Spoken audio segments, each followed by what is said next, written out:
Hey, what's up guys? Welcome back. So I want to share with you guys how I found my rental properties. So the website I like to use is Zillow.com. The other websites work, but that's just the one I chose. The first thing you want to consider is the location of the property. Finding a profitable rental property in California might be hard because of the price to rent ratio, but there are other states out there. There are some good opportunities. An example of an area that I think can be profitable is Wayne County. This is where Detroit is. There's some pretty good deals over there actually. The next thing to consider is the type of property. I like looking at single-family residences. You can also look at multifamily properties or even commercial, especially when it comes time to scaling up. I think single-family residences are nice because it might be easier to finance and there might be less tenant turnover. I like homes with at least 3 bedrooms, 1 bathroom, and not too big, probably less than 2,000 square feet. There's just less to take care of, and I like it clean and simple. Now this next part is probably the most important. It's calculating profitability and ROI, or return on investment. To calculate the profitability, you want to estimate the expenses. The expenses can be property taxes, your mortgage payment, property management, insurance, maintenance. After estimating the expenses, you want to see how much rent you can get for the property. Zillow can give you an estimated rental amount, but I like looking at similar properties in that area to see what they're renting for. After you estimate the expenses and the rental amount, you want to subtract the expenses from the rental amount. Once you have that, you can find your profitability. The next part is finding your ROI, or your return on investment. To get that, you take your estimated annual profit and divide that by your initial out-of-pocket investment. This includes any closing costs or initial repairs. This calculation should give you a percentage. I usually want at least 10%. If it doesn't cash flow, I don't want it. Now the ROI is probably your best measurement stick for your investment. Now using a mortgage is optional, but if used correctly, it can increase your ROI. You'd be reducing your annual profit on that property, but you'd also be reducing your out-of-pocket initial investment. I might make a future video about leveraging specifically. The next thing you want to consider is the neighborhood your property is in. To assess the neighborhood, you can use the website niche.com. I don't know if I'm saying that right. Niche, Niche.com. I think it's niche. The crime rate can influence the desirability of that neighborhood. The weather can be a concern if, say, there's a bunch of hail in that area and could damage your property and you have to get a new roof or something. So I can give you an example. Let's walk through it on Zillow. All right, let's find a rental property.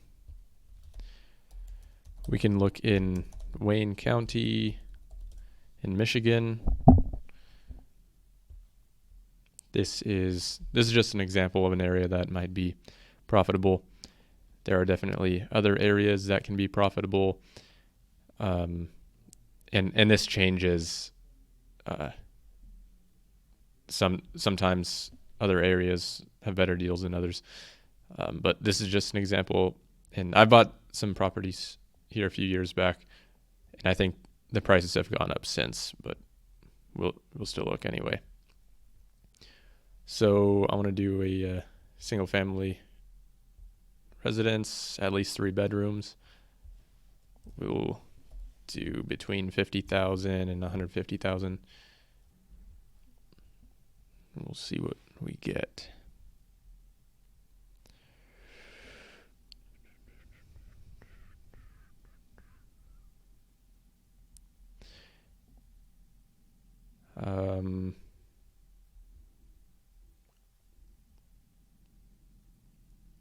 Dearborn Heights.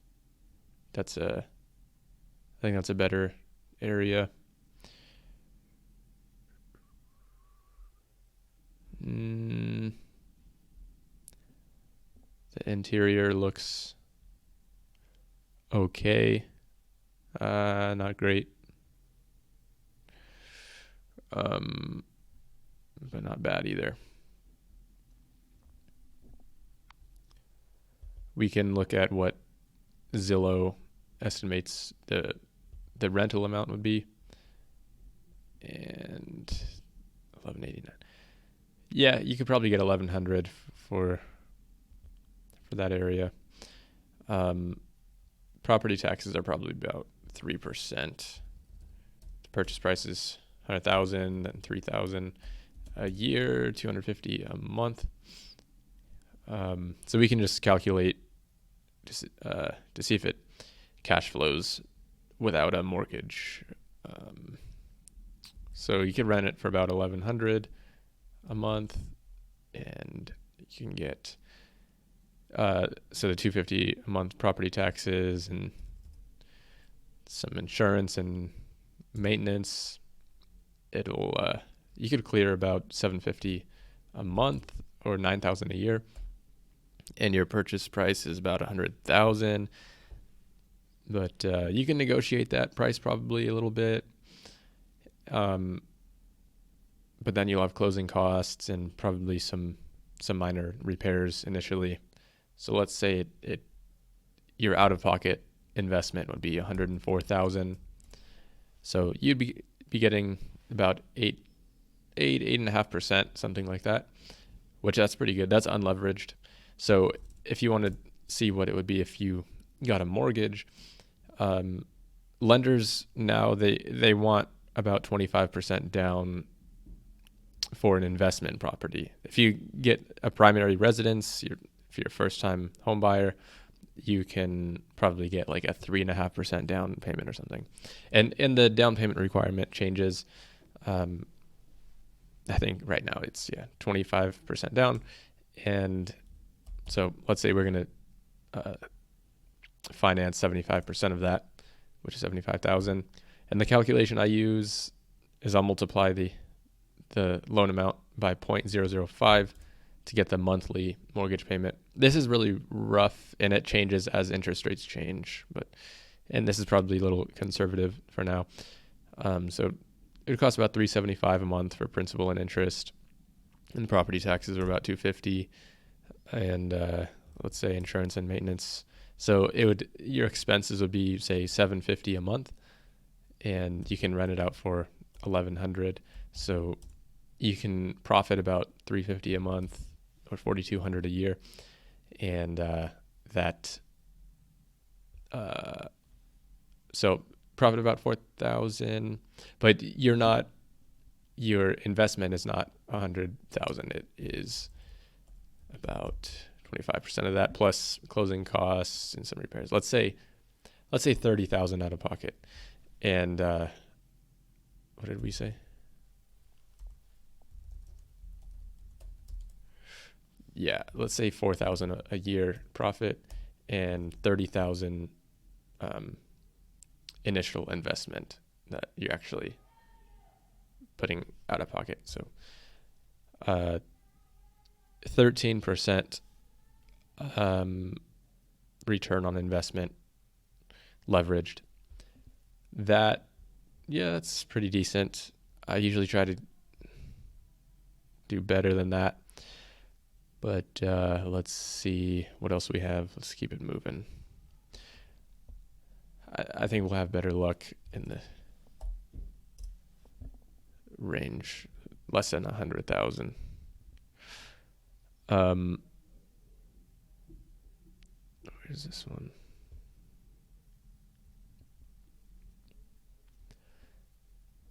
No pictures of the inside. So usually when that happens, it doesn't look very good on the inside. Which if you're one to, buy distressed properties and fix them up, there can be opportunity there. But that's not how I usually do it. I'm not good at doing that, so I never really tried. I like finding properties that are already ready to go, or at least close to it. Let's see what we have.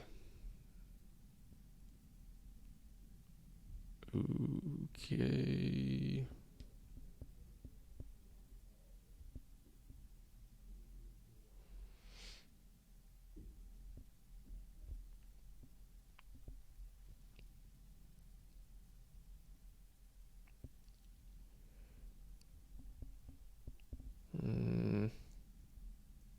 It's hard to tell. I'm just going to pass on that.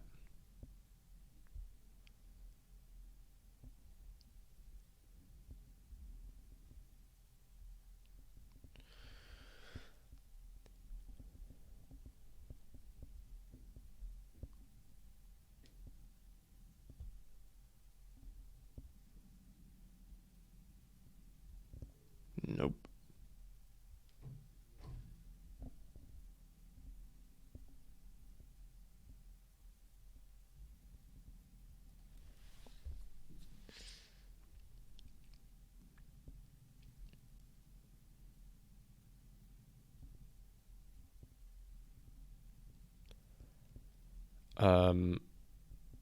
This one seems pretty basic on the inside, which is what I like. 68,000. What does Zillow say we could get? 1,200?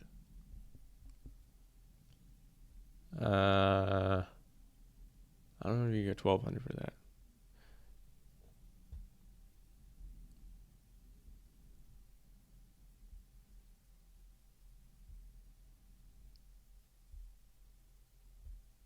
Oh. It's close to Harper Woods, which is nice. So maybe you could get something like that. Let's say 1,100.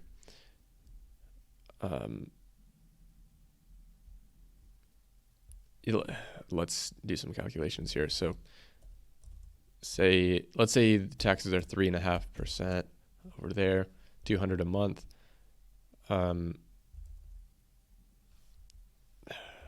Taxes 200 plus insurance and some maintenance 300.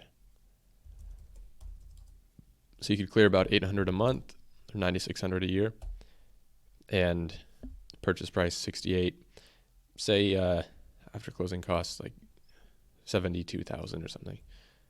So you can profit about 9,600 a year, and your investment is 72,000.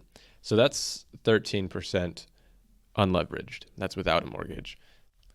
So if you wanted to get a mortgage on this, you can probably increase the ROI.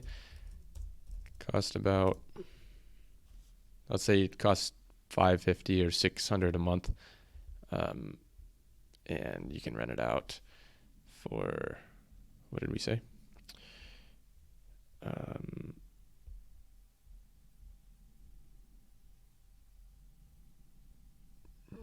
$1,100. Clear about 6,000 a year, and your investment would be, say, 22,000. So you can profit about 6,000 a year, and your out-of-pocket investment after closing costs, roughly 22,000. You can get a return on investment of 27%, and that's just from the cash flow. So if you get a mortgage and you assume a 3% capital appreciation rate, meaning the property value goes up 3%. Let's say, it goes up about 2,000 a year, the property value. And when you get a mortgage, it doesn't change this amount, this capital appreciation. So it can go up at about 2,000 a year, and you only invested 22,000. So 9%. That's an additional 9% from the capital appreciation. So you can add that to your 27% from the rent, 36, and subtract or assumed 3% inflation, get about 33%, which is pretty crazy. I try not to count on the capital appreciation, and I try not to rely on that too much, but it's something to consider. It just shows that leveraging can be really useful if used safely. But I try to just look at the cash flow. That 27% that you're getting that's the cash you're getting in your pocket, So that's what I try to look at. But if you can get near 30%, if you understand compound interest, you can really make a lot of money.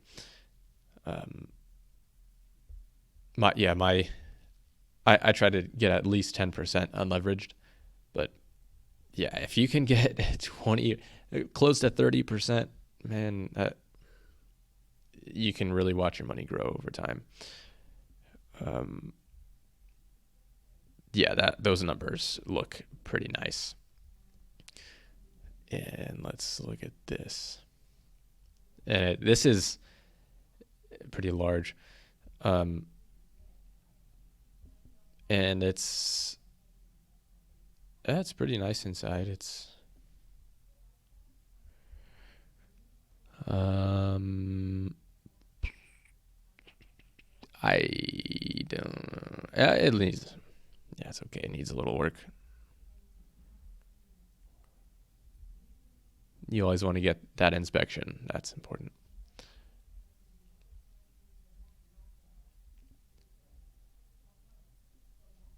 I haven't been in any of my rental properties. I figure, the inspector is going to do a better job than myself. So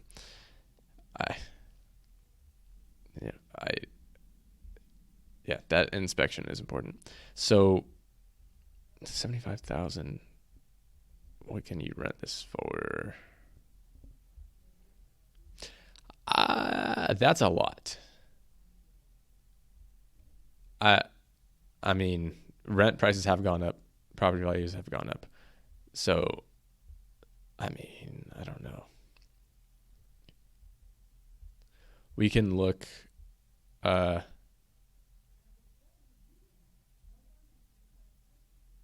in that. So this is,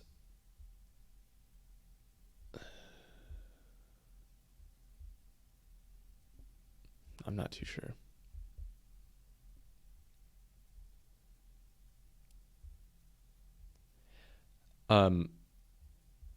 So yeah, you can look at in that area to see what's for rent, to give you an idea. Because Zillow is estimating $1,400 for that property. I don't know if that's true, but this is, so there's a 10, a 39, 10. So it's like somewhere over here. Well, 1,400 for this, 1,700. That's a 5-bedroom.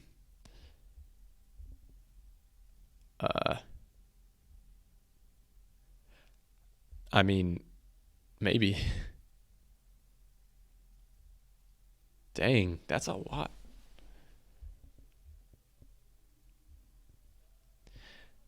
Oh, shoot. So, and this property is pretty big. Man, that's yeah, that could work. Let's say you could get 1,300. So let's say property taxes 3.5%. The property tax rates, they vary throughout Wayne County, but Detroit is pretty high. It might be higher than 3.5%. So you got to double check, but let's assume that. Let's say $250 a month for property taxes, and an additional $100 for expenses. $350. So let's say you get $1,300 a month for the rent, expenses $350, clear about $11,000 a year, and we're just calculating it unleveraged. So let's say 79,000 would be your investment, roughly 14% unleveraged. This can work. So if you get a mortgage on this, what did we say? 350. Let's say the expenses are $650 a month. You can clear about $650 a month, $7,800 a year, and you would be investing about say 24,000. So profit about $7,800 a year, and your initial investment 24,000. 32%. That's just from the rent. And if you consider capital appreciation, so, man, I shouldn't be showing this to you guys. Kidding. Let's see. You can do a little street view to get a,